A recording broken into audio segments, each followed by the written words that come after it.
Bismillahirrahmanirrahim. Assalamualaikum warahmatullahi wabarakatuh. Perkenalkan, nama saya Priyanti, Prodi Ekonomi Syariah, Fakultas Agama Islam, Universitas Nurul Jadid, Paiton, Probolinggo. Di sini saya akan menerangkan tentang peranan perdagangan internasional dalam produktivitas dan perekonomian.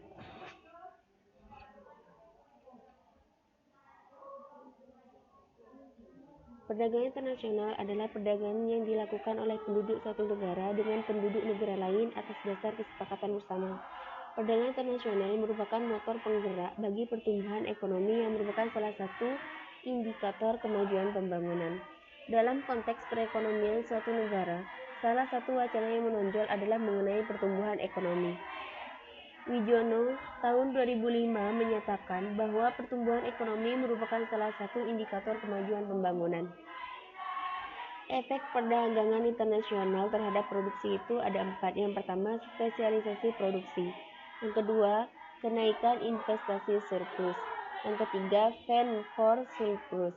Yang keempat, kenaikan produktivitas. Spesialisasi produksi.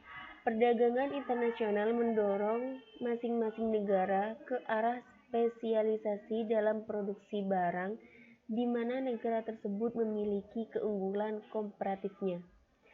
Spesialisasi plus perdagangan bisa meningkatkan pendapatan real masyarakat, tetapi spesialisasi tanpa perdagangan mungkin justru menurunkan kesejahteraan.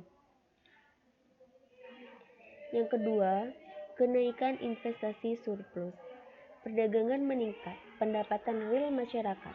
Dengan pendapatan real yang lebih tinggi, berarti negara tersebut mampu untuk menyisihkan dana sumber-sumber ekonomi yang lebih besar bagi investasi. Inilah yang disebut investable surplus. Investasi yang lebih tinggi berarti laju pertumbuhan ekonomi yang lebih tinggi.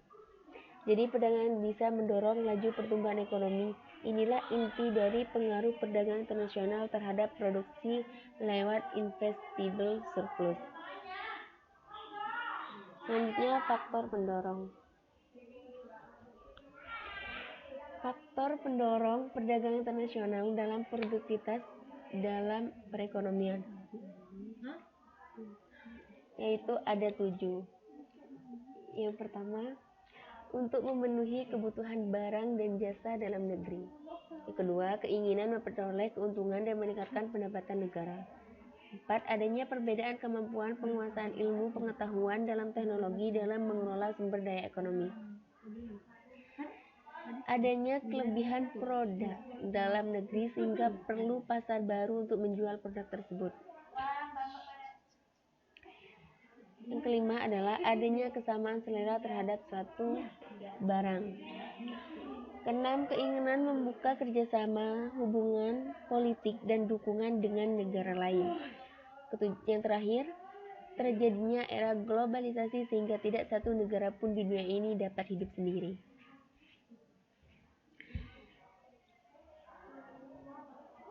Selanjutnya, model perdagangan internasional. Di sini ada 4 model. Yang pertama, model Ricardian, yaitu yang memfokuskan pada kelebihan komparatif. Yang kedua, model Hickser-Ohlin. Teori ini berpendapat bahwa pola dari perdagangan internasional ditentukan oleh perbedaan dalam faktor pendukung. Yang ketiga yaitu faktor spesifik.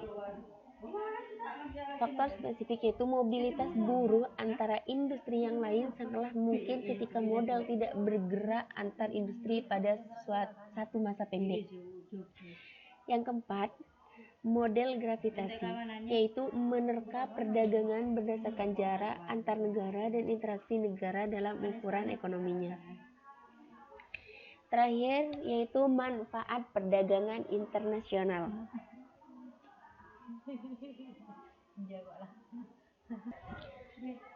Menurut Sadono Sukirno, manfaat perdagangan internasional adalah berikut. Yang pertama, memperoleh barang yang tidak dapat diproduksi di negeri ini.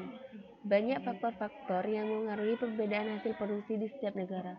Faktor-faktor tersebut diantaranya yaitu kondisi geografi, iklim, tingkat penguasaan iptek, dan lain sebagainya. Yang kedua yaitu memperoleh keuntungan dari spesialisasi. Sebab utama kegiatan perdagangan luar negeri adalah untuk memperoleh keuntungan yang diwujudkan oleh spesialisasi. Walaupun suatu negara dapat memproduksi suatu barang yang sama jenisnya dengan yang diproduksi oleh negara lain, tapi ada kalanya lebih baik apabila negara tersebut mengimpor barang tersebut dari luar negeri. Yang ketiga yaitu memperluas pasar dan menambah keuntungan. Terkadang para pengusaha tidak menjalankan mesin-mesinnya atau alat produksinya dengan maksimal karena mereka khawatir akan terjadi kelebihan produksi yang mengakibatkan turunnya harga produk mereka. Dengan adanya perdagangan internasional, pengusaha dapat menjalankan mesin-mesinnya secara maksimal dan menjual kelebihan produk tersebut ke luar negeri. Yang terakhir adalah transfer teknologi modern. Perdagangan luar negeri memungkinkan suatu negara untuk mempelajari teknik produksi yang lebih efisien dan cara-cara manajemen yang lebih modern.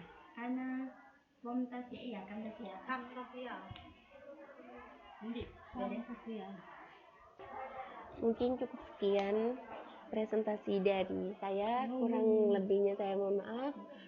Assalamualaikum warahmatullahi wabarakatuh.